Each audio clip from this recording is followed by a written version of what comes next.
Mahakasika izay sazy izay narangaranga ny vondrona iraisam-pirenena ao anatin'izany moa tokony hisy tany candidat telo amin'ny fifidianana dia nitondra ny fomba fijeriny ihany koa ny komiseran'ny vondrona afrikanina izay anisan'ny tonga eto amin'ny firenena ihany koa. Tsy ao anatin'ny fandaharam-potoana ny vondrona iraisam-pirenena amin'ity dia ity izay tanterahana eto Madagasikara mikasika amin'ny fampiarana ny sazy, hoy Andriamatora amin'ny tamin'ny Lamamra, komisera ny vondrona afrikanina. Araka ny fanazavana netiny dia ny fomba hamahana ny olana ary hijerena ny fomba hanampiana ny Madagasikara no ifatohan'ny dinga izay tanterahan'ny GIC eto Madagasikara. C'est pas cela qui est à l'ordre du jour. À l'ordre du jour, c'est comment aider les partis malgaches à sortir de la situation difficile dans laquelle nous nous trouvons en ce moment. Les sanctions, ce n'est pas une fin en soi.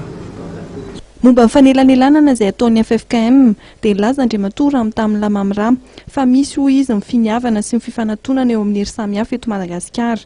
Tsy nijanona fotsiny amin'ny fanarahana ny rarahan-davitra ny vondrona iraisam-pirenena fa hijery fotony ary hanao tombanezaka momba ny zava-misy.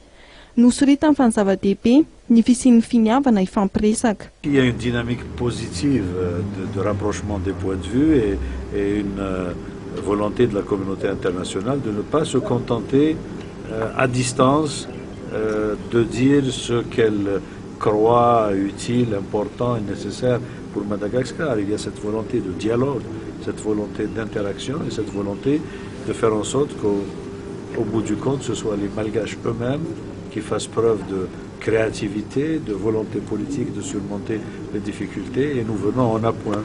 Nambaran'Andriamatora amin'ny tamin'ny Lamamra fa tsy mbola misy ny lisitry ny voasazy izay navoaka ny vondrona afrikanina ary faniriana hoy izy ny tsy hahatongavana amin'izany.